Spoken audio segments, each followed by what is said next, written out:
I probably have the last question. But given that the sodium and lithium are sharing a same fundamental background of the E-type predominant polyphosphatase, so from your picture, how would you go from sodium to lithium minimal? Of course, Heisenberg interaction should be there. I'm not saying that K1, K2 model is really the model describing the true sodium iridate. So of course the Heisenberg interaction are there, and basically our result was for sodium iridate contains both J1 and J2, and you saw that they are not negligible. When we compute using further data for tight binding for lithium iridate, we got non-zero K2, but smaller than for sodium iridate. So it's still there as a relevant perturbation, but it's not as big as in sodium. So sure, but once you add the J1, J2, K1, K2, do you get this incommensurate? Yes, you can get incommensurate for sure. You can get incommensurate Q vector, this is for sure. But since for two-dimensional lithium iridate, we still didn't see the published data, I would say, from Rado. At least I didn't see, maybe it exists. But for three-dimensional cases, we also computed all these couplings, and basically what we see in agreement with probably Toronto group is that the gamma term is a strong coupling. And basically, I think for 3D iridate, this gamma term perturbation is really relevant. K2 is there. It will probably K2 always help K1, except that if you consider spin liquid versus ordered phase in K1, K2 model, but through this anisotropic K2 interaction helps K1 interaction. But it seems to me that more relevant perturbation in this 3D iridates, and once again it comes from the fact that lithium is less diffuse than sodium, so K2 interaction is there, but it's smaller. That's the only thing I can say.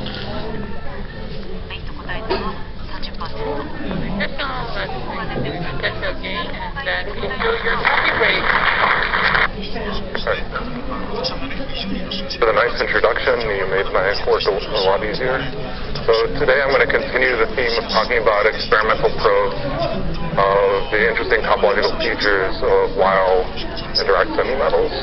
And as we heard in the previous talks, there's been a flurry of discovery of wild, and direct kind of 3D relativistic semimetal. And these were originally proposed to arise in a pyrofluoridates, which I guess is the reason I'm giving this talk in an interacting spin-orbit session. But actually, in reality, all the materials where they've been actually discovered are rather weakly correlated semiconductor-like materials, and so I will ignore interactions throughout my talk. And there are two kind of classes of materials that we're interested in. One are these Weil semimetals, where we have individual kind of Weil points that are not doubled, and just kind of Dirac semimetals, which you can picture, as Sid mentioned, as double Weil semimetals of opposite chirality, but protected from mixing by some crystal symmetry. And as a theorist, the reason we're interested in these materials is that they give you a new example of new kinds of topology that can arise actually without a band gap. So normally we think of topological effects as arising from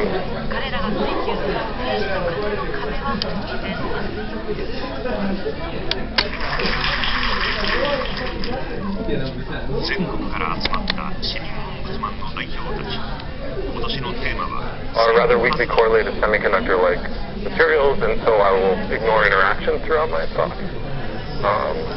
And there are two kind of classes of materials that we're interested in. One are these Weil semimetals, where we have individual kind of Weil points that are not doubled, and just kind of Dirac semimetals, which you can picture, as Sid mentioned, as double Weil semimetals of opposite chirality, but protected from mixing by some crystal symmetry.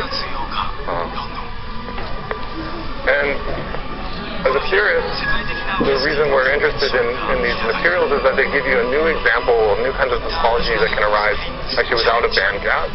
So normally we think of topological effects as arising from protection by a gap, but actually if you have a band touching, you can get new topological features, there's singularities and varied fluxes that can only arise in a gapless system.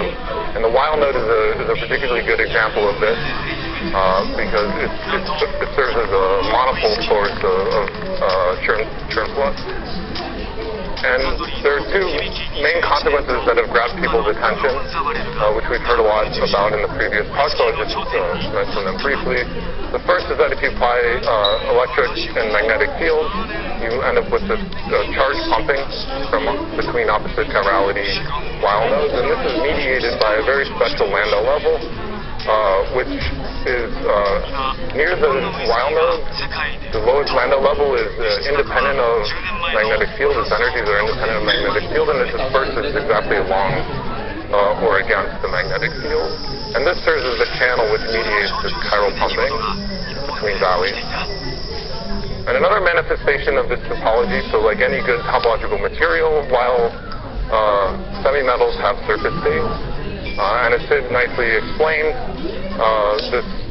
if you take a surface that the two while nodes don't project onto the same point in the surface Brillouin zone, there's some kind of imprint of the Dirac string connecting these two while nodes, which is a line of chiral nodes that forms kind of half of a Fermi surface. And this is again something that can only happen in a gapless system, because in order to have, in a gap system, any surface state, there's a nice dividing line between occupied and unoccupied states in the surface Brillouin zone. And so in that case, the Fermi surface of the surface state has to be a closed surface and not an open arc. And so this open arc really relies on some direct tight connection to these bulk gap closing. And so the key players in this whole story about the topology of while semi-metals are this chiral bulk lambda level and the surface Fermi arc. And today I want to talk about an experimental probe which can reveal both of these features in a precise way, which is to look at quantum oscillations associated with this Fermi arc surface state after applying a magnetic field. And the goal will be to come up with a way to measure these Fermi arc surface states and to reveal their topology in a more precise way than is available in ARPES, which gives you a nice picture of these surface states. But it's hard to look at, what's happening here. Are they really forming a closed surface state? Are they meeting the bulk Fermi pocket? Or are they just some kind of conventional surface orbit?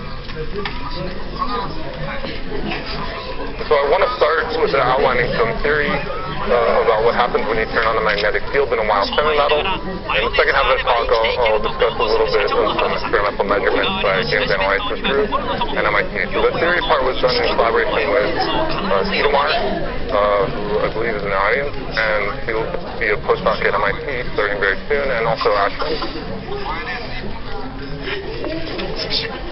So just as a reminder, I'm sure everyone in the audience is familiar with this, but quantum oscillations by applying a magnetic field is sort of a classic way of getting a precision measurement of a Fermi surface. And the main idea is that when you apply a magnetic field, semi-classically electrons just orbit equal to tensor lines of your Fermi surface. And if you look at quantized versions of these magnetic orbits, they pass through the Fermi level in a periodic pattern and one plotted against one over the magnetic field. And the period of these oscillations tells you about the extremal orbits of your Fermi surface. And by changing the angle, you can get very high precision data about the shape and the structure of your Fermi surface. And these blips show up in anything that's sensitive to density of state, so magnetization. I'll be talking mostly today about conductivity, but also they show up in tunneling density states and most visible probes. So if we want to apply this kind of measurement to a wild semi-metal, we immediately face a conundrum, which is that if I start an electron in the surface Fermi arc, and I turn on a magnetic field, the electron will slide via the lens source towards the end of the arc. But at the end of the arc, where does the electron go?